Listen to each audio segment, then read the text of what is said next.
Hi, everybody. I'm Stirling, and you're learning American English with me. And today, I'm going to tell you an interesting story that I'm sure none of you know about. It's all about the very private life of the negating word not and a sort of tempestuous relationship he has with his girlfriend, do. But first, a little background. To form a negative sentence in English, an auxiliary verb is required, except except when the verb of the sentence is to be. But why is an auxiliary verb needed in English to make a sentence negative, except with this verb? Well, basically, it's because the negating word not only can be attached to auxiliary verbs. Why? That's just the way it is. The only principal verb to which not can be attached is to be. Like, I am not, you are not. They are not, they were not. Why? In today's story, you'll find out the dirty secrets, the background. You'll find out some shocking things about the life of our friend. Shocking. So you probably ask, then how do you negate a sentence if it has no auxiliary verb? Like, what if it's a single verb?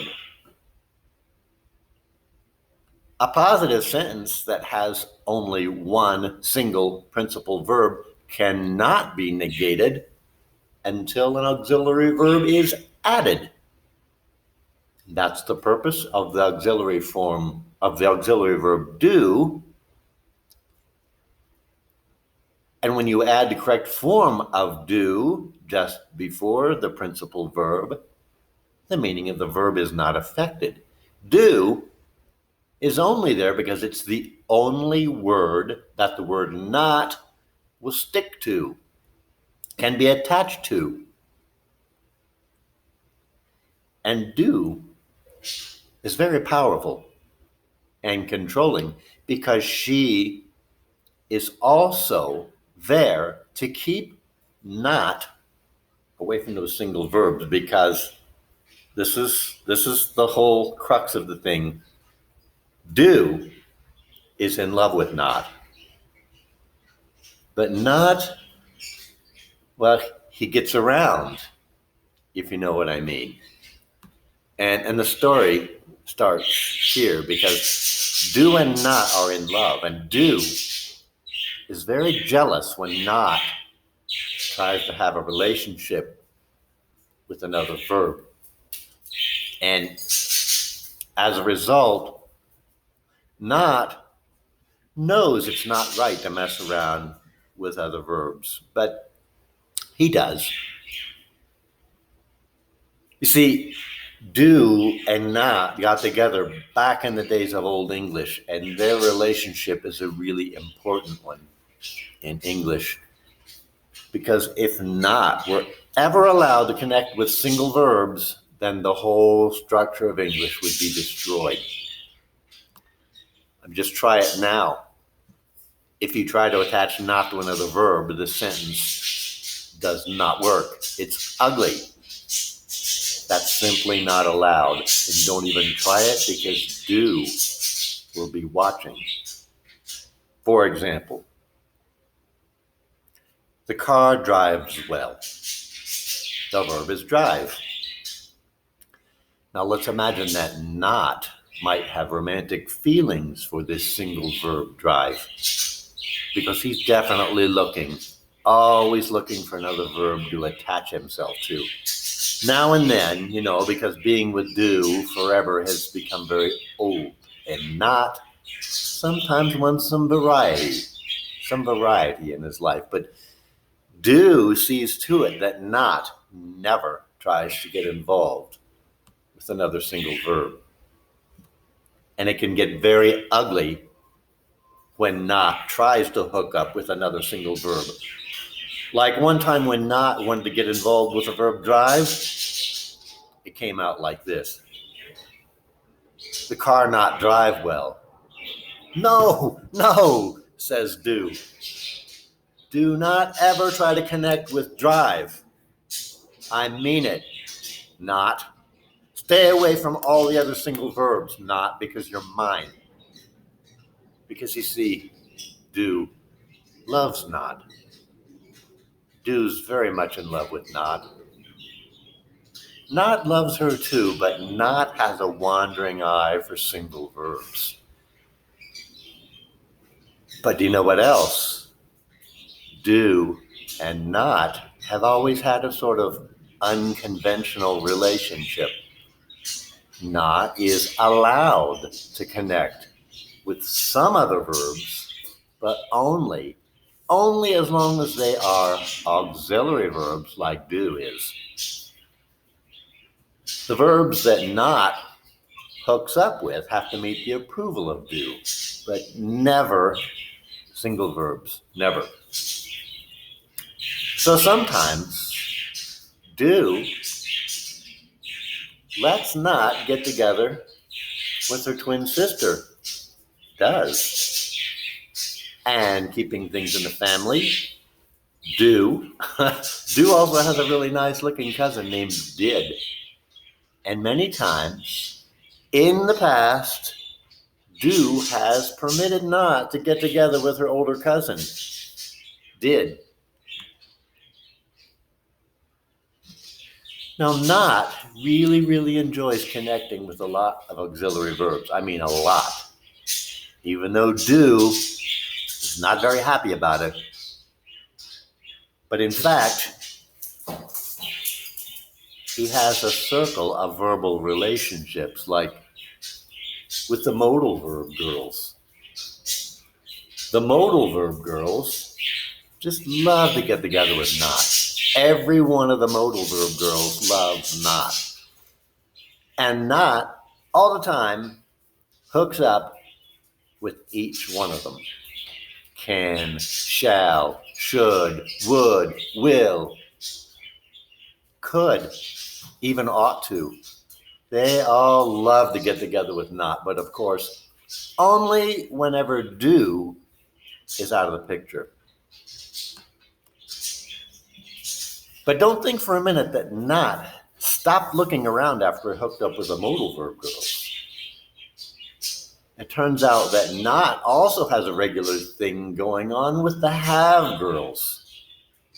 This guy really gets around.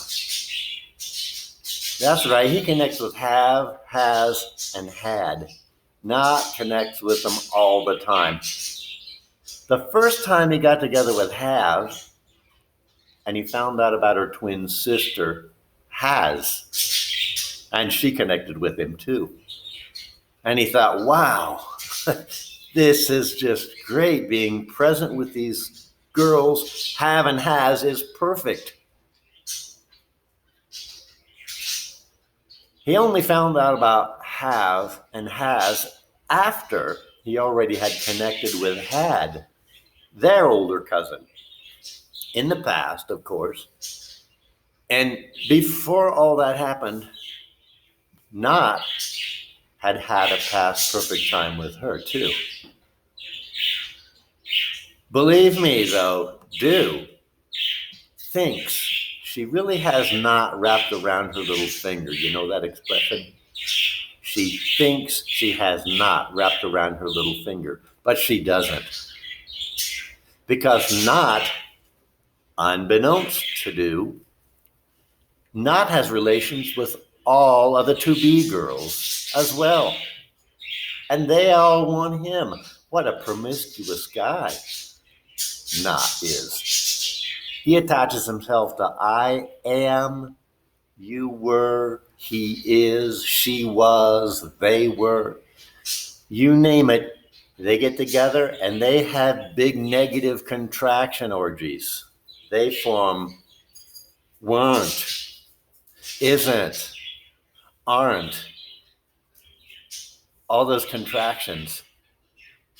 That not, he really gets around, if you know what I'm saying. But it seems that do has the most exclusive relationship with this very promiscuous guy named not, because not, because of his true love for do, never messes around with the verbs that do specifically forbids him to connect with, the single verbs. But they're a modern couple. After do learned a lot about not's promiscuity, his promiscuous nature, after she knew that not sometimes connected with other auxiliary verbs, she decided that because she really loved not, she could tolerate that. And so that is why not is allowed to connect with all kinds of auxiliary verbs. Just not the ones looking for permanent verbal relationships, not the single ones. Every one of not's auxiliary verbs that he's often seen with, every one of them has warned him, not if you ever connect with any single verbs that are not auxiliaries, it will be very, very ugly. And that's why it sounds so ugly to say things like, I not mow the grass, I not take out the trash. Do, and all the other auxiliary verbs have declared that this sounds very ugly, and do make sure that she always gets in on that action and inserts herself to make sure that not never establishes a relationship with a single verb. And after that, the sentence sounds good. And do is happy because all the single verb can do is just watch them and be jealous because not is already connected with do. So it comes out like this. I do not mow the grass. I do not take out the trash. And then, do and not, they feel very close. They're like one. So they form contractions too. I don't mow the grass. I don't take out the trash, things like that. That's the story of not. Why not can only connect with auxiliary verbs. Subscribe to my channel, join my Facebook group, and I'll see you all in the next video. Bye for now.